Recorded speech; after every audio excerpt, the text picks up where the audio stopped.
ஒருத்தவங்க பாருங்களேன், அவங்க வீட்டு கிரகப்பிரவேசத்துக்கு அ யாரையும் விஐபி யாரையும் கூப்பிடாம, அ அவங்களே வந்து ஒரே ஒரு ரிப்பன் கட் பண்ணாம, சாரி 30 ரிப்பன ஒட்டிட்டு, வீட்ல இருக்கவங்க எல்லாருமே அந்த ரிப்பன கட் பண்றாங்க. இது உண்மையுமே வந்து வரவேற்க ஒரு விஷயம். ஏன் தெரியுமா? ம். எல்லாருக்கும் ஒரு ஏக்கம் இருக்கும். ஒரு விஐபி வரான்னா, அந்த விஐபி மாரி நம்மளும் வரணுமே! ஒருவேள இவ்ளோ பணம் வச்சிருக்கான், அதனால தான் அவங்கள கூப்பிடுறாங்களோ! அப்படி ஒரு ஏக்கம் இருக்கும்.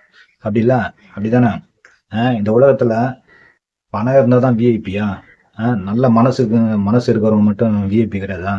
அப்படி கிடையாது. இது ஒரு நல்ல முயற்சி. யாரையும் கூப்பிடாம, ஒரு வீட்ட நம்ம கஷ்டப்பட்டு கட்டுறோம். என்ன?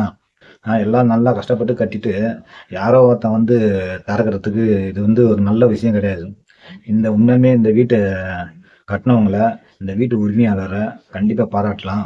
எந்த ஒரு சாமியாரையும் கூப்பிடாம, எந்த ஒரு விஐபியும் கூப்பிடாம, அவங்க வீட்ல உள்ளவங்க எல்லாருக்கும் மதிப்பு குடுத்து, எல்லாரையும் ரிப்பன் வெட்ட வச்சது ஒரு நல்ல விஷயம். இதே தான் நம்ம சரவணா ஸ்டோர் ஓனர் கூட அதுதான் பண்ணாரு.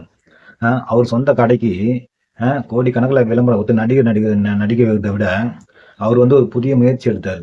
அவரே வந்து நடிச்சு விளம்பரம் குடுத்து இது பண்ணாரு. ஃபேமஸ் அவரும் வந்து ஒரு படம் நடிக்கிற அளவுக்கு ஆளாயிட்டாரு. அந்த மாதிரி நம்ம ஒரு வீட்ட கட்டினா, நம்ம வீட்ல இருக்கிறவங்களுக்கு முக்கியத்துவம் குடுங்க. ஆ வயசான பாட்டி, தாத்தாவ கூட்டின்னு வந்து கட் பண்ண வைப்பாங்க. அதுவும் ஒரு நல்ல விஷயம் தான். அத விட இது வந்து வீட்ல எல்லாருமே ஒரு விஐபியா நெனச்சு பண்ணது நல்ல பெரிய விஷயம். வாழ்த்துக்கள் வீட்டு உரிமையாளருக்கு.